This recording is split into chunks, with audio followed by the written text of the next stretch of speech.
Thank you for checking out the art and design of the tower. It's a long video, so if there's any segment you want to skip ahead to, please feel free. I've created chapter breaks below.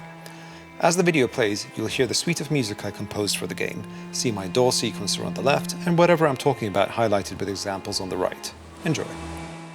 Let's start with the design document I created for my art team and the devs. It's not as fun to look at as animation or concept art, and those are coming, but it's key, especially when you're working alongside an international team stretching from the States to Bangladesh within a strict deadline. On top of providing the essential markers like the color palette and pipeline tenets, I wanted to provide real-world examples for the island. The idea really boils down to anchoring a fantasy horror game in some realism and to empower my team to make assets without guesswork or bottlenecks. Central to this endeavor was creating multiple biomes anchored by the same principles as reality. Height, soil type, wind, and sun exposure all determine what grows where. It might seem like overkill, but these are concepts humans are instinctively familiar with, and straying without intention breaks immersion. Here you can see some tree variations our artist Richard put together. They're alongside basalt patches, the docks where the player starts their journey, the boat they have to free from the eponymous tower's tractor beam-like pull, and massive Lovecraftian statues crumbling into the ocean, hinting at past civilizations long dead. Our first environment artist, Ooze, started the island off by blocking out landmarks and biomes. Here you can see my initial feedback. Our props artist, Jacob Davis, made the totems you see here, which evolved into the main objective of the game, enabling players to progress through shield gates that block off certain paths. And here's the skybox I put together. The game is full of these environmental world-building moments, and skyboxes are an extremely performant, low-footprint way of telling a story in a single image. While writing the theme tune, I came up with the concept of the island being an interdimensional nexus point, and I feel like this skybox conveys that nicely. About halfway through our 2-week schedule, disaster struck. Various team members had to depart due to life circumstances and geopolitical events. Furthermore, a plugin one of the devs was using created major issues and we had to basically start from scratch with half of our team gone.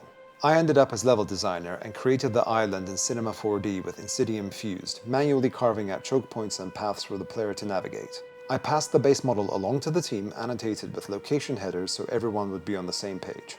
Having iterated on the game's flow with our co-lead Jack Lesham, I passed the full island over alongside ground collision, player boundary, and foliage instance guide meshes to save the devs some time.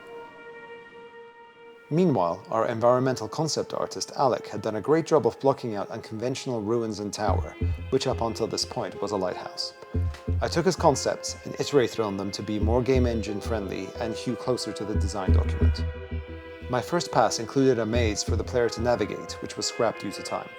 I'd never touched Godot before, let alone design native materials for the engine, and I had a lot of fun creating these fractured crystals with stair-stepped parallax occlusion mapping, giving the tower and ruins a unified design language, visually hinting at a story of a lost civilization that was broken by infectious alien usurpers. The sphere on top of the tower turned into a refractive black hole-like construct that feels like it would fit right in City 17. Continuing with the alien theme, the tower took on a more H.R. Giger/Prometheus-inspired techno-organic look. I built crumbling triangular archways to lead the player into the ruins, where a statue of our antagonist was placed as a fake-out to scare players. Jack took the base of the ruin arches and cleverly used them as the basis of the shield gates dotted around the island. Unfortunately, due to a lack of time and manpower, there wasn't a chance to hand-paint the island with a variety of triplanar mapped materials, so we had to rely on a single 8K megatexture to do the work. Given the circumstances, it did okay. It was surprisingly light on the GPU and was designed to get covered in foliage anyway. Regardless of materials and landmarks, an interdimensional island is no good without a monster prowling its grounds.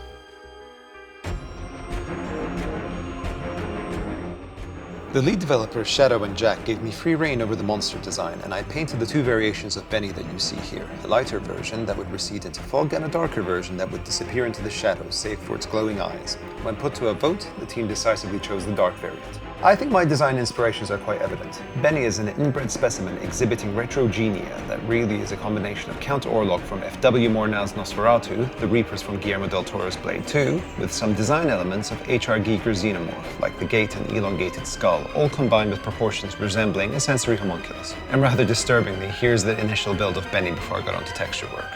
We named him Benny during this phase due to his apparent resemblance to a certain celebrity. I won't say who.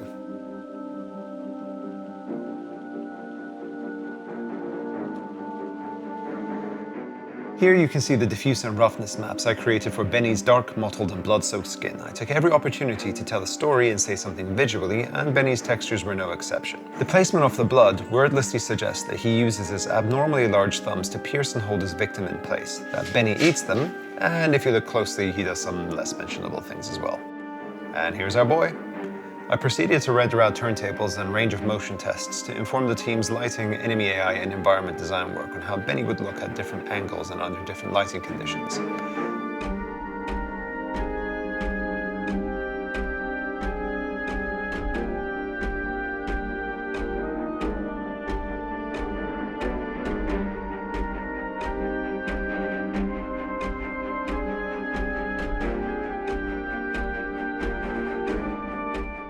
Getting Benny fully working in Engine proved to be a little challenging at first. I will say, as someone coming from Unreal, that Godot is currently not very 3D artist friendly.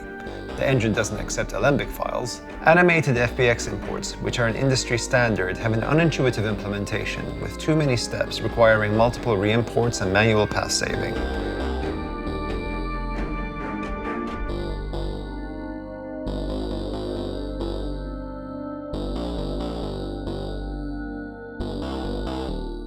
I also noticed that some subtleties of facial animation rigs get lost in the process for some reason. Regardless, I got a version of him in the engine just in a bind pose and diffuse only textures, and soon got him feature complete.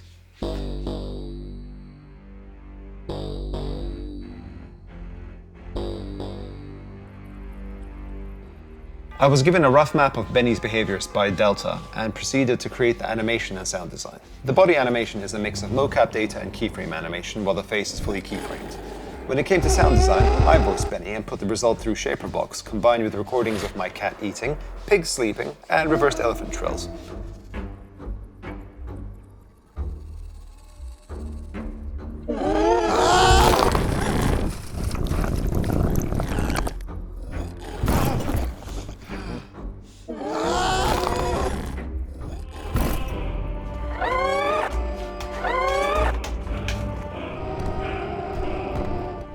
And yes, Benny didn't always behave during development.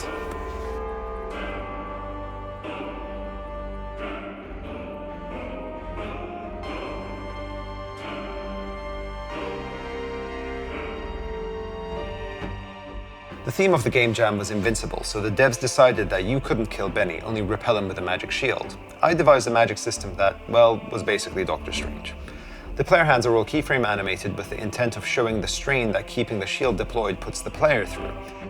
I thought it would be immersive to make his arms rain-soaked as the island has inclement weather. Plus, it would look cool to have glowing veins, so I quickly stole some arterial diagrams and puppet warped them onto the player UV map to create the emission layer.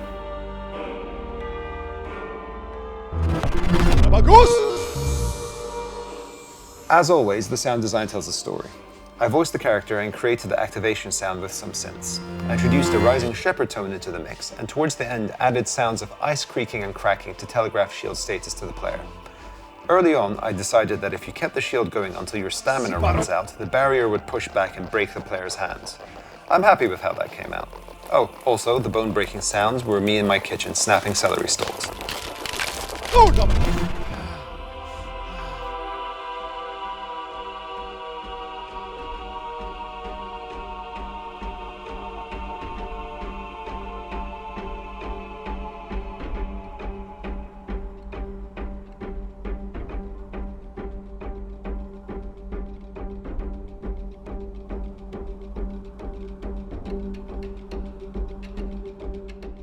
And we're finally onto the music. Every track you've heard so far was vertically composed to guide the player. Let me explain how. I spoke with Delta and they implemented an interactive music system. I created one song per objective/environment, plus stings and individual hits and Benny's attack music. Each track was split into 4 components that would layer up the closer the player got to their next objective. My guiding philosophy was not just to use music as a storytelling device, but give it practical utility for the player who is wandering around the large island looking for totems.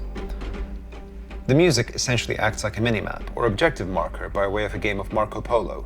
The hotter you get, the more the music evolves.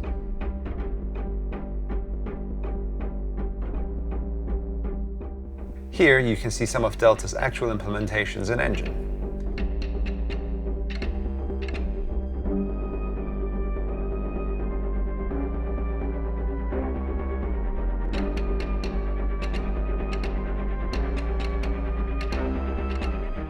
Going back to SFX for a second, while elements of the project were up in the air, I sourced, edited, or created from whole cloth over 240 sound effects for the devs to use within a 2-day period.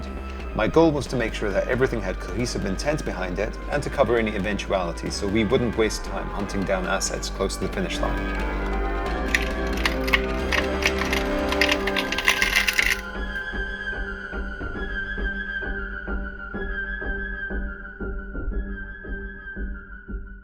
And we're at the end, or should I say the beginning. The cutscene was the last thing I made. It took me about 8 hours at the end of a very sleep-deprived 2 weeks. I combined animation and tech VFX work rendered in Redshift and edited alongside some stock footage in DaVinci Resolve. You can see the difference between the clean passes and the graded version below. No one had done real work on narrative, so I took on that responsibility as well, having penned the theme tune's lyrics. I wrote about 3 pages of dialogue in an hour that weaves the song's story throughout the game and guides the player, and covers edge cases and eventualities. And there we have it! Check out the game on itch.io, stream the album on Spotify, like and subscribe for more music, game and animation work from me.